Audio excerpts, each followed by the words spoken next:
እንደዚህ አረመኔ ትሆኛለሽ ብዬ ጠብቄ አላውቅም ነበር። ለነገሩ የገዛትሽን የቤትን እናት ከገደልሽ ከአንቺ ሌላ ነገር ምን ይጠበቃል? አንቺ አውሬ ልጄ፣ የአብራኬን ክፋይ፣ ደስታዬ፣ ሰላሜን የነጠቅሽኝ አንቺ ነበርሽ ማለት ነው። እንደ እብድ እየተጫወትሽ እያስመሰልሽ ሰራሽልኝ አይደል? ደፍረሽ ከፊቴ ቆምሽ አይደል? ሉሊት እንደዛ ነው የኔ ልጅ፣ የኔ ምስኪን። አንተን ጨክና አቃጠለች፣ አንተን ገደለች። ውዱ ልጄ እንዴት አስቻላት? እንዴት አይኔን እያየች መግደል ቻለች? እንዴት የኔ ልጅ? ቆይ እንዴት? ወይኔ ተቃጠልኩ። ሉሊት ሰራሽልኝ። ሉሊት ህይወቴን ሻውን ተናገሪ። ማን ነው ገደለ? ማን ነው የኔን ውድ ልጅ የገደለው?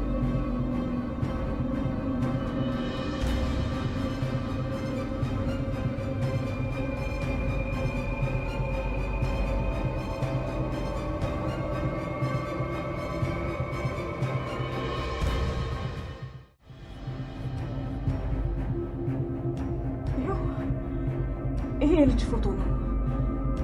ልጅ ከመሞቱ ከአንድ ቀን በፊት የተነሳ ፎቶ ነው። ደግሞ በደንቢያው ልብሱን አንተ ነው የገዛለት። አግታ በነበረ ሰዓት ሉሊት ናት የገዛችው። የኔን ውድ ልጅ የገደለችው ሉሊት ናት ማለት ነው? ተናገሪ። የኔን ውድ ልጅ የገደለችው ሉሊት ናት ማለት ነው? አዎ እራሷ ነች የገደለችው። ከገደለችው በኋላ ሬሳው ማንም እንዳያውቀው አበረለው። ዝም በይ። ከዛ ይሄንን ታሪክ ውሸት አይሆንም፣ አይሆንም፣ አይሆንም።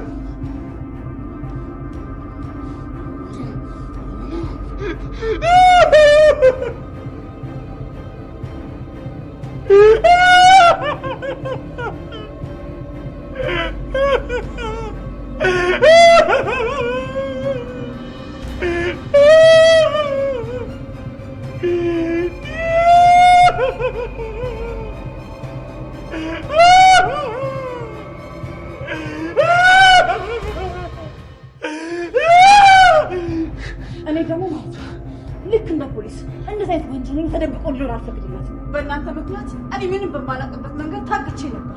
ሐረግ ድራማ ምዕራፍ 2 ከጀመረ ሰዓት አንስቶ ክፍል 170 የሚያክለው አንዳችም ነገር የለም። ምክንያቱም በክፍል 170 ላይ ብዙ ጉዶችን ነበር ሲጋለጡ የነበረው። ያኔት ተብዩዋ ምን ያህል አውሬ እንደሆነች አይታችኋል። የናታንም ቤተሰቦች ውስጥ ገብታ ድጋሚ ልትበጠብጣቸውና እርስ በርስ እንዲጣሉ ብላ ልጃችሁን የገደለችው ሉሊት ናት ብላ ነገሩን ለኤፍራታ ስትነግራት ኤፍራታ ለካ እስካሁን ድረስ ጠላቴ እኔው ስር ነበር የተቀመጠው ብላ በጣም ራሷን ትስትና ከተነሳች በኋላ አሁን ነው ሄጄ የምጨርሳት ብላ በጣም ተናዳ ስለነበረ ኤፍራታ ያገኘችውን ቢላ ይዛ በመኪና እንኳን አይደለም በእግሯ በባዶ እግሯ አስፋልቱን ሙሉ ስትሄድ እንዳያቸዋት ነበረ። ናታን ሀገር ሰላም ነው ብሎ ወደ ቤቱ ሲመለስ እሷን አላገኛትም። እቺ ያኔት ተብዩዋ ደግሞ ለሱም የደገሰችው ድግስ ነበረ።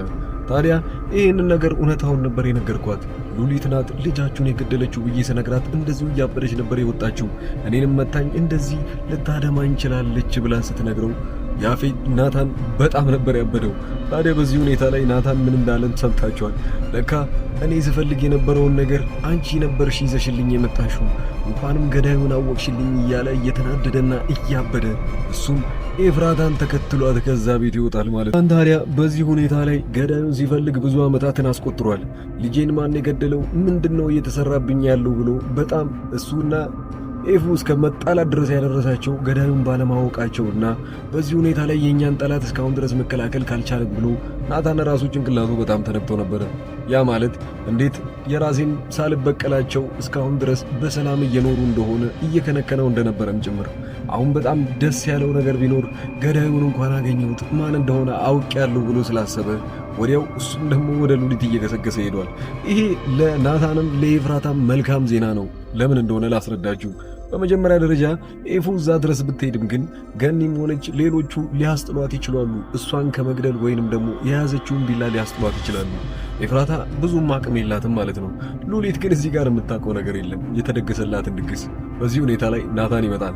ከናታን ግን እሷን ማንም ሊያስጥላት ስለማይችል ሊገላት ጫፍ በደረሰበት ሰዓት ላይ እንዴት ልጄን ትገያለሽ ብሎ እሷን የሆነ ነገር ሲያደርጋት ወይንም ደግሞ እንደሚገላት እሷ እርግጠኛ ከሆነች ወዲያውኑ ትፈራና ልጅህ አልሞተም በሕይወት አለ ብላ እውነቱን ትናገራለች ማለት ነው። ምክንያቱም ራሷን እንዳይገላትና የሆነ ጉዳት እሷ ላይ እንዳይደርስባት በሚል ሁኔታ ላይ በዚህ ላይ ደግሞ ምንም አይነት የሚያስቆማቸው ነገር አይኖርም ማለት ነው። ያ ናታንም ሆነ ኤፍራታ እንግዲህ ትክክለኛ እንዳልሞተ ልጃቸው በዚህ ሁኔታ ላይ ማወቅ ይችላሉ።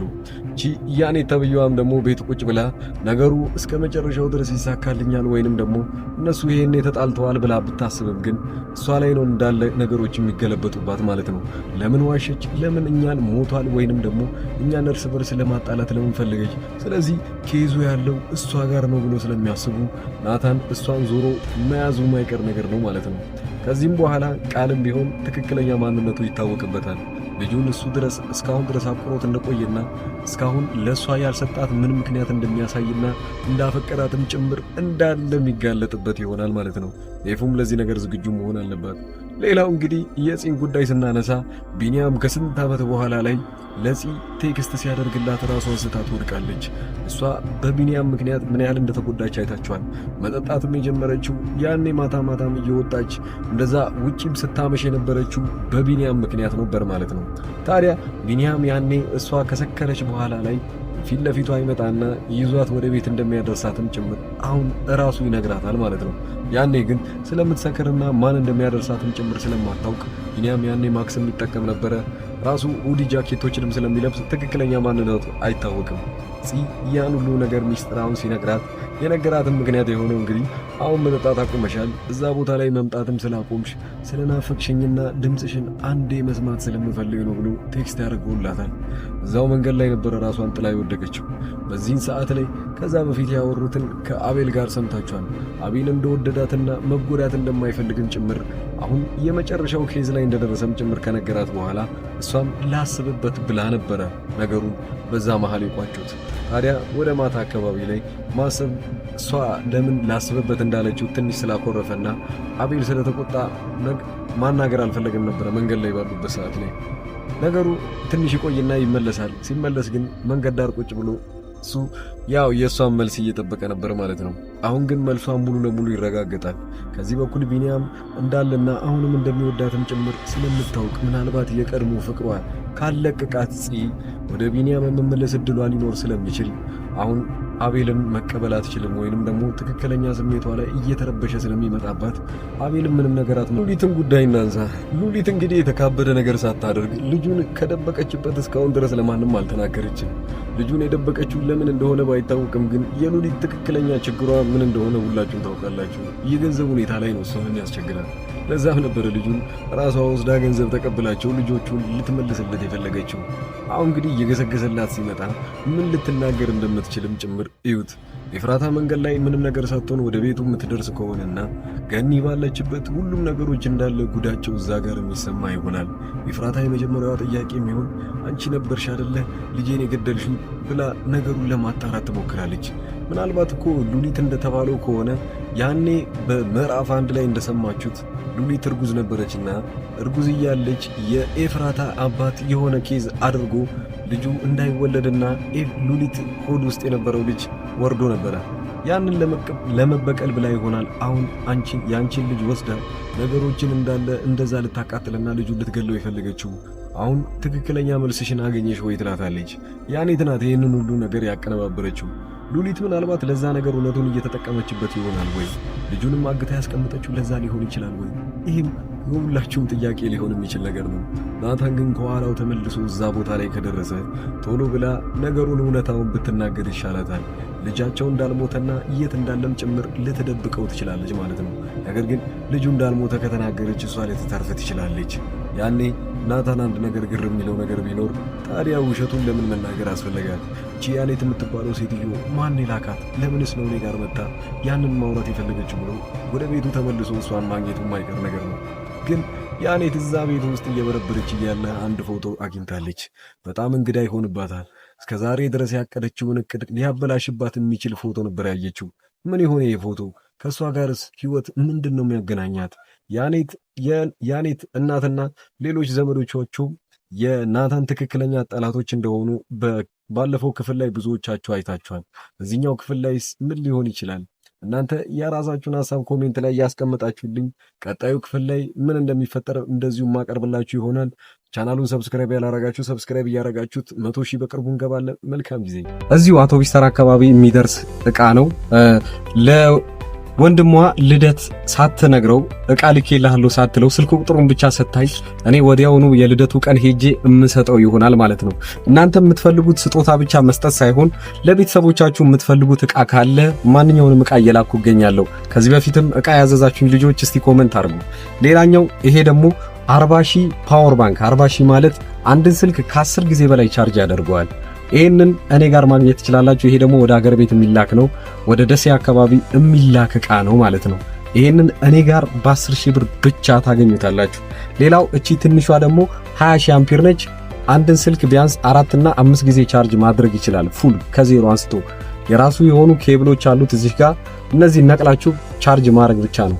የአይፎን የሰፊው ስልክና የታይፕ ሲ ቻርጀር አለው። በዚህ በኩልም የራሱ አለው። ፐርሰንት እዚህ ጋር ያሳያል።